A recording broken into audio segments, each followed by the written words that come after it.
Morning, ma'am. I am Mika Tabiado, and my topic is all about contemporary period from 1960 to 2005. What is contemporary period? The contemporary period in 1960, the government instituted the Republic Cultural Heritage Awards to initiate a movement for greater and more dedicated efforts in cultural advancement to complement the country's program of economic development. Anthology of Short Stories from 1962. Anthology is a collection of literary works chosen by the compiler, a collection of plays, poems, short stories, and song. Arcelena noted that it was the consensus that the Filipino short story in English is the most impressive in achievement. Examples of anthology: People in the War by Hilda Cordero. Tomorrow is the Downhill Place, Erwin Castillo in the Smithy of the Soul, Cesar Aquino, who produced novels, Nick Joaquin, Kerima Pulutan, Bienvenido Santos, and Linda T. During 1960s, the quality of the stories published in Philippines Free Press and the Graphic Magazine reached new high heights. Ninochka Rosca was literary editor and established its own literary award in 1960s.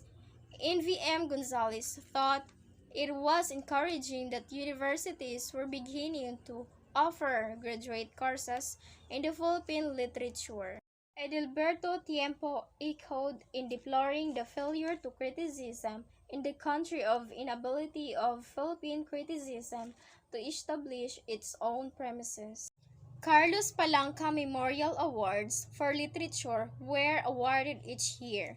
Jose Garcia Villa was the first national artist for literature. Juan Tovera and Kerima Pulutan owned a magazine that are widely known to be Marcos Corones. In the late 60s, the student power had erupted on campuses all over the world by widespread protest against the Vietnam War, and Filipino students were rallying to a radical nationalist movement which sought to end the stranglehold of imperialism, feudalism, and bureaucrat capitalism in Philippine society.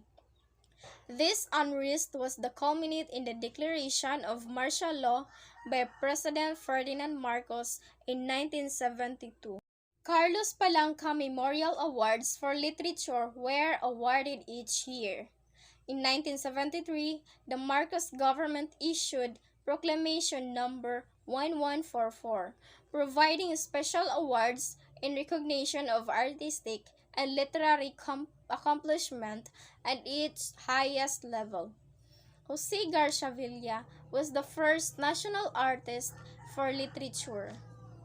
A magazine owned by Juan Tovera and Kerima Pulutan are widely known to be Marcos Corones. They began publication in 1972 and continued publishing fiction throughout the martial law period.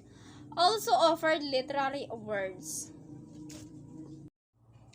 Trugan took note of a national seminar in bilingual education at the Ateneo de Manila University in 1974, which increasingly became the medium of instruction in Philippine schools.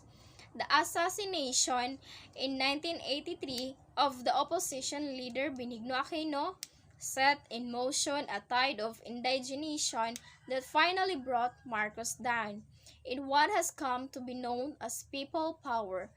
With the restoration of democracy under President Corazon Aquino. This means that the quality of English will change from Inglipino or Philippish, or let's say English and Filipino. So there are two languages. Present scene. Despite the fact that the audience of literature has not grown much, 1,000 is the average print run of a short story collection.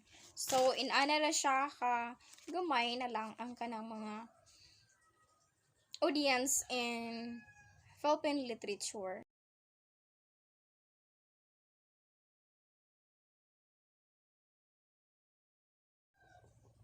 Writers in their 60s who continue publish fiction, like Renato Madrid, Jaime Anlim, Joy Direct, Alfred, Yusun Sosan, Lara 50s and 40s writers, Jimeno Abad, Carlos Arios, Antonio Hidalgo Carlos Cortez.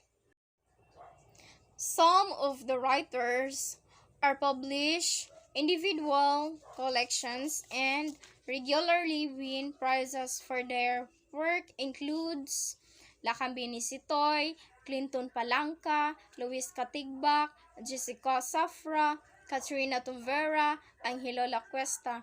So they are the writers. This youngest generation of fictionists is producing stories well-made stories, like Romena Gonzalez, Elevator 2003, to the post-modernism of Maria Elena Paterno, Song is the Wind, 1992, from the social realism of Mencho Sarmiento, Good Intentions 101, 2001, the Gothic lyricism of Clinton Palanca, The Magician 1996, from the quiet, Lil Intentions, stories of C. Ian Abad, Sweet Summer 2004, to the raw violence of Marivis Oliven Blanco, Penitence 1999. These writers recognizes writing with ease about incest, prostitution, child abuse, abortion, ethnicity, gender, globalization, but also about the old subjects like love, death, betrayal, guilt, and forgiveness. Academ has been involved in literature since the establishment of the University of the Philippines early in the 20th century.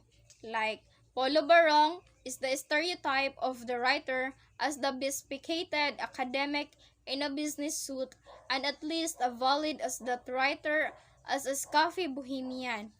Several Filipino writers born abroad and visit Philippines regularly even spend time teaching in local universities or doing research for their writing projects. Filipino writers living in the Philippines and contribute to internet magazines hosted by a local institution and vice versa. Filipino writers who live overseas unlike the second generation, expatriate writers like Villa, Bulusan, and Santos. Many of them have made their name abroad by writing, not about immigrant experience, but also about the mother country. Villanueva, Gamalinda, Maria Flor, and Bobis who were born and raised in the Philippines continue to publish in this country. Even they struggle to make the mainstream in the countries they have adopted. That's all for my report. Thank you, ma'am, and God bless.